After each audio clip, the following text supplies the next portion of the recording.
Assalamu alaykum, hörmətli qarindoshlar, yaxşımısınızlar? Bugün 2022 yılı 2 ayının 20 günü yakshanba. Bugün mən tövəndəki məzmunlarını diqqətinizə sunaman. Bu yıl 1-ci ay kirgəndən bu yan Amerikanın pul muamele bazarında nəhayət çoğ çəkiniş oldu. Məsələn, S&P 500 degan oxşaş çoğ göstərgüçlərinki, yəni paycı göstərgüçləri də 9,3%lik tövəlləş oldu. Bu bir çoğ tövəlləş.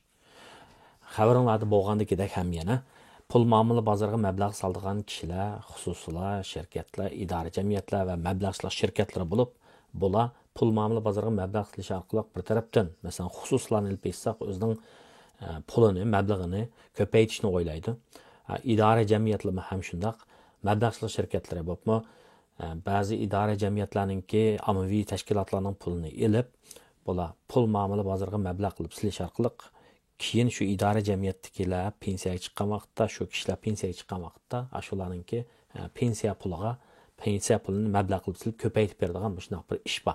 Mana bularning hammasida umumyuzlik bir qizil raqam ko'rildi. Ya'ni bu birinchi oy kirgandan bu yan umuman pay cheki bozorda yoki pul muomala bozori pay cheki bozoridan keng ma'nodagi so'z. Pul muomala bozoridagi bu so'rinchilik şu məbləğninki kemiyişini keltirib chiqadi. Şunun bilan birlikdə yana pul muomala bozorining tarkibiy qismi bo'lgan yaqinqi shu bir necha yilning ichida paydo bo'lgan shifrliq pul bozorida ham tövəllash, chekinish bo'ldi. Xeyli pullarda qiymatini yo'qotish bo'ldi. Bularninki sabablarini asosan yig'inchoqlagan vaqtda birinchidan eng muhim omil COVID-19 ve onun her xil nusqalari, yani variantları deb qo'yamiz. COVID-19, Delta, Omikron degan o'xshash, yani yaqindan buyon bultur yilning oxirida paydo bo'lgan Omikronninki dunyoning umumiy yuzlik, ommaviy sog'lomlikka ko'rsatgan ta'siri tufaylidan bu iqtisodning ishlab chiqarishdan tortib toki iste'molga bo'lgan har bir halqasiga mundaq aytgan vaqtda tepivatdi yoki zarba berdi. Shunday bo'lganlikdan bu yerda chekinish, ostilash, zaiflashish ko'rildi. Mana muşunun tüpeyledin hem jiq narsani ishlab chiqaranmagandan keyin, ishlab chiqarish selikkandan keyin, ammo talab ish bo'lmagandan keyin, shuning bilan birlikda ta'minlash zanjirida uzilish bo'lganlikdan, ishlab chiqargan narsa oz bo'lgandan keyin, ham uning bir sababi, ham to'sh jihatdagi qulaysizliklar tüpeyledin, bu ta'minlash zanjiridagi uzukchilik tüpeyledin, acizliş tüpeyledin, hem şundaqlar devletlerin kengayimi pul siyasatını qo'llanish tüpeyledin, kelib chiqqan pul pahalılığından ibaret, mana bu şundaq ta'sirlar bütün dünyanın iqtisodiga, jumladan Amerikanın iqtisodiga ta'sir ko'rsatdi. Bu xil ta'sirlar Turkiyadagi davlatlarda texmi gavdlik, masalan, Turkiyada pul pahalılığı shundaq ig'ir bo'lib ketdi. Bu albatta kishilarning turmushiga, moddiy turmushiga, ma'naviy turmushiga intayin cho'ng ta'sir ko'rsatdi. Yani hayatının süpetini tövəndiriyor degan gap. Endi bununla bu xuddi az kelganligidek hozir Rossiyaninki, Putinninki Ukrainaga hujum qilaman deb tahdid selishi bu dunyo iqtisodining ahvoliga nisbatan aytgan vaqtda bir xil yaxshilik emas, yomonlikni keltiradi, ya'ni ahvolni ig'irlashtiryapti, ya'ni o'lmakning ustiga tapmak degandek bo'lyapti degan gap. Mana pay cheki bozori cümleden şu pul muamele bazarı hem iqtisod dünyanın siyasi vaziyetindeki dabalg'ishni yaxshi ko'rmaydi. Yani nainaqlikni yaxshi ko'rmaydi. Nainaqlikni yaxshi ko'rmaydi, muqimsizlikni yaxshi ko'rmaydi. Mana buning ta'siridan umumyuzlik bu ham iqtisodiy faoliyatlarga, pul muamele bazariga hammasiga ta'sir ko'rsatdi. Yana bir qo'rqinch, urush bo'lib qolsa nimalar bo'ladi?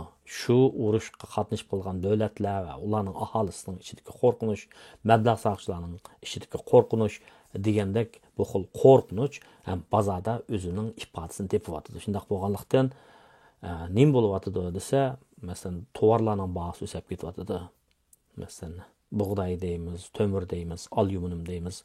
Bularningki bahosi o'sib ketadi. Chunki agar shunday urush bo'lib qolsa, urush bo'lib qoladigan ish bo'lsa, Rossiya xabaronlarda bo'lgandagidek dunyoga nurg'un neft ishlab chiqaradi, neft eksport qiladi. Ham shuning bilan birlikda Ukraina ham, Rossiya ham bug'doy sotadi ekan dunyoga. Bunun ta'siri bo'ladi degan gap. Demak, bu yerdagi bu urushdan iborat, ya'ni Rossiya bilan Ukraina urush bo'lib qolarmi deydigan ma'qul ish hala bir 2 oyga so'zilib qoldi. Bu ish shu paychiki bozorig'imi, dunyoning iqtisodiga nihoyat ta'sir ko'rsatyapti. Hamda pul paxalligining ta'sirini tizginlash uchun markaziy banklar o'simni o'stirish kerakdi. Ya'ni kengayma pul siyosatini taratishga to'g'ri kelish kerakdi. Buning uchun o'simni o'stirishni o'ylashayotgan. Masalan, Amerikaning markaziy bankisimi o'simni o'stiramiz degan. 3-oydan boshlab o'stiramiz. Bu yilning ichida kam deganda 4 qitim o'simni o'stirish mumkin. Har qitim o'stirgan vaqtda 0.25% o'stiramiz degandek shartlanmagan. Bu xil shartlarning berilishimi paychiki bozorga nisbatan bir xil ta'sir qilgan. Hamda bu urushning vahimasi, ta'minlash zanjiridagi uzukchilik bularning hammasi qo'shilib, hozir bu iqtisodiy faoliyatlarni, jumladan pul muomala bozorini ahvolida bir xil qalayimqanchilik qilyapti yoki matrukoshan qilyapti degan gap. Mana bu ishlar oldimizda qandoq bo'ladi deb paychiki bozorga yoki iqtisodiy faoliyatlarga diqqat qilgan odamlar, shunday bir xil mablag' sarf qilgan odamlar bir xil andish ichida turayotgan vaqtning o'zida mana hozirning o'zida yaqinda bir soatdek bo'ldimki bir xabar chiqdi. Fransiyaning prezidenti Makron bilan Putin telefonda 105 minut ko'rishibdi. Ko'rish orqali ma'qul masalani, ma'qul ziddiyatni hozir shu dunyoning ko'zi tikilayotgan shu ziddiyatni tinchlik usuli bilan, diplomatik usul bilan hal qilishning yo'lini izlashib o'tibdi. Ya'ni Putin qo'shinlarini chekindiradigan, ya'ni urushmaydigan shunday bir yerga kelib o'tibdi. Albatta Amerikaningki Biden va davlat amalliqininki maslahatchilari bugun yig'in ochmoqchi ekan. Fransiyaningki prezidenti Macron bilan Germaniyaning bosh ministri Olaf ashning bilan so'zlashmoqchi ekan. Demak, bu yerda hozir Belarus va Rossiyani bosh qilgan, Xitoy buniga yantayoq bo'lgan bir o'q, yana bir o'q, mandaqcha aytgan vaqtda bir razil ko'ch, bir tarafdan aytgan vaqtda Amerika va NATOni bosh qilgan, bu NATOning ichida Turkiya ham bor. Bu demokratik qimmat qarashlarga vakillik qilgan bu ko'ch o'tirisidagi surkilish. Bu Putinning o'ziga tushliq bu xil tahdidni silishdan maqsadi nima desa, NATO, ya'ni Shimoliy Atlantik okean ahdi tashkiloti, ya'ni sovuq munosabatlar urushida shakllangan bu siyosiy, iqtisodiy, harbiy kuch bo'lib tashkilot o'ziningki kuchini, o'zining ta'sir doirasini kengaytmasi kerak, Rossiyaning chegarasi kelmasi kerak, Ukraina qatmaslik kerak deydi. Ukraina men degan mustaqil davlat bo'lsam, men qanday qilsam o'zimning ishi emasmi deydi. Ukrainani 2014-yilda Putin bir rayonni bosgan. U yerda Rus millati bor ekan, bular shu Ukrainaning territoriyasida Putinning qo'llashi bilan Ukrainaning shimolida, Donbass degan yerda bular davomli xiris qilib turdi ekanda.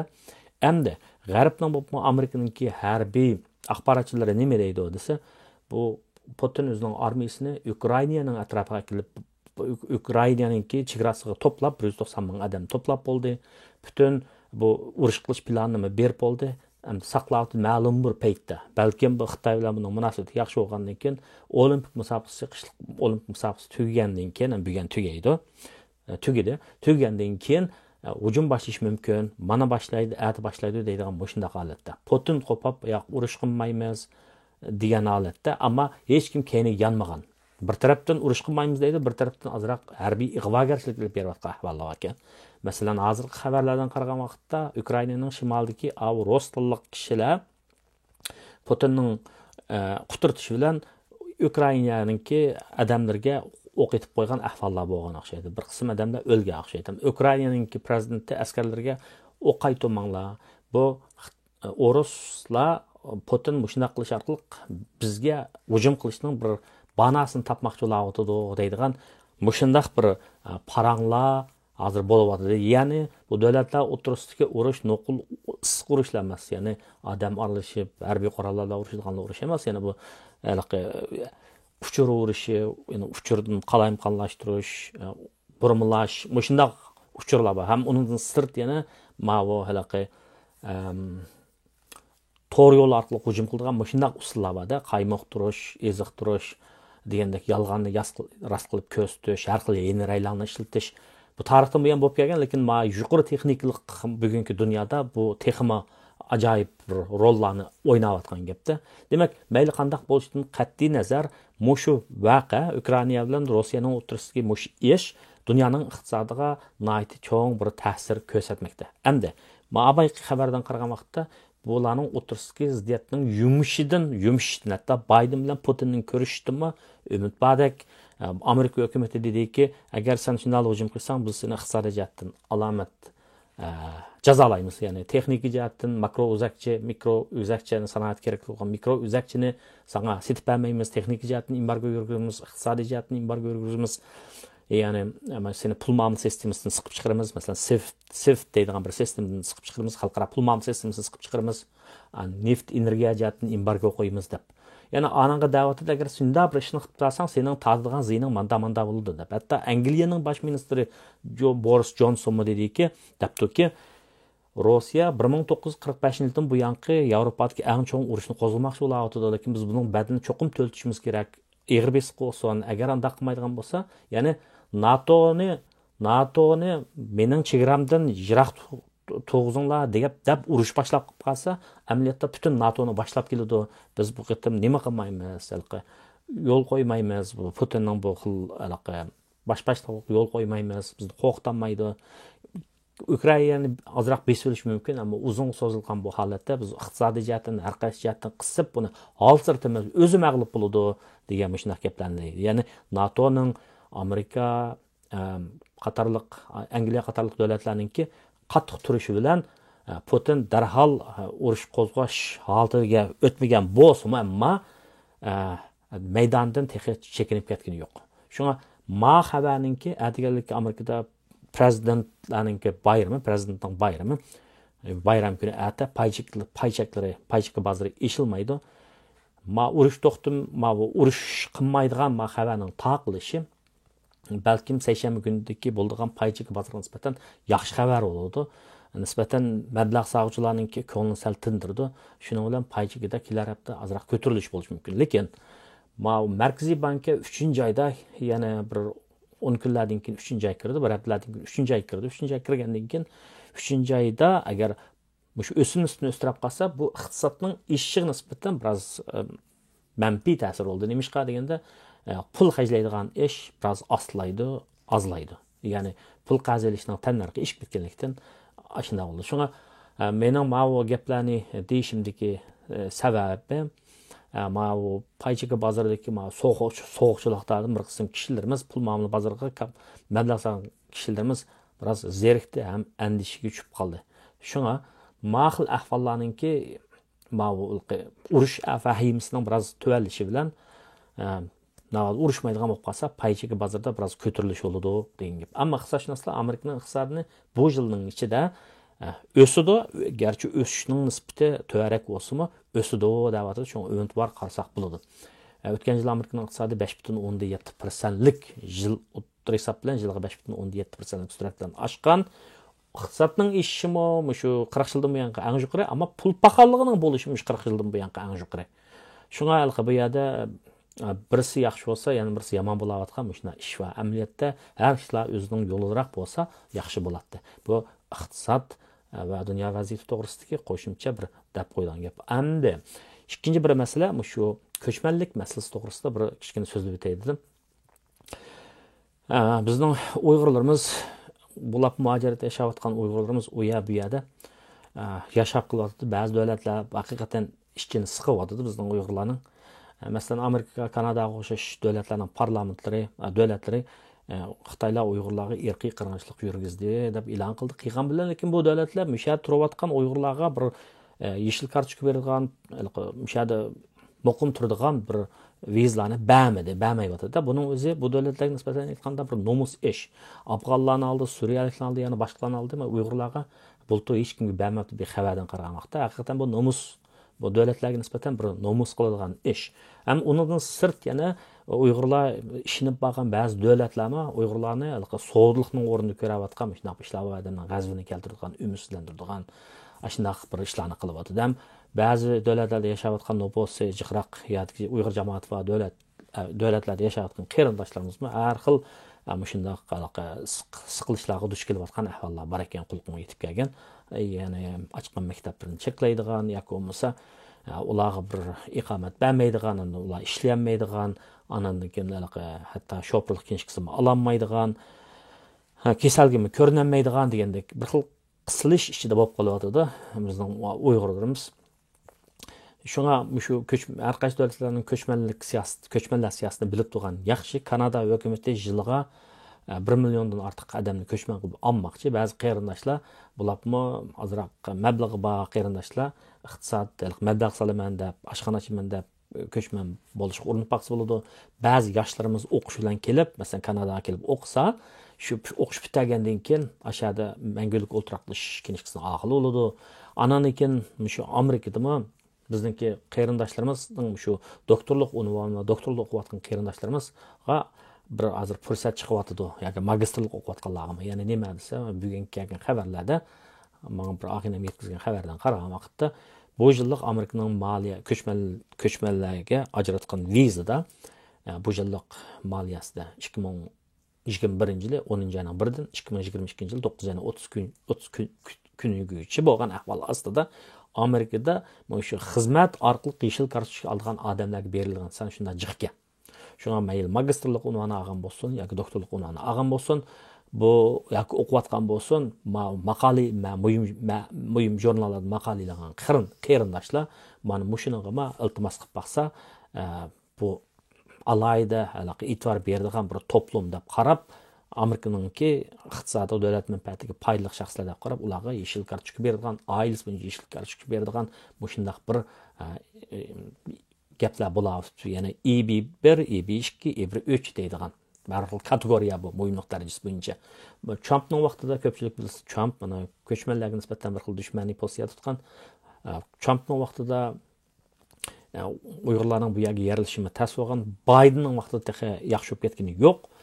Ammo mana bir yo'choq hamda mo'shinog'ima iltimos qilib baqsa, ba'zi davlatlardagi qarindoshlar salohiyat olmagan doktorlik unvoni va qarindoshlar mush taraflardan xizmat izlab, shirkatlarga boshqa yerlarga xizmat izlab qilib baqsa, bu tamoman bo'ladi. Bu ishni qilib baqsa, Kanadaga, Amerikaga, shu davlatlarga ko'chib kelib, hamda bu yerda bu davlatlarda nima desa, o'zining iqtidoriga qarab, o'zining tirishchiligiga qarab yashaydigan. Ya bu yana tirishsa, bu qonunni xilop bir ishlarni qilmasa, o'zining yo'lida mangsa, tirishib bo'lsa bir ishlar chiqadi.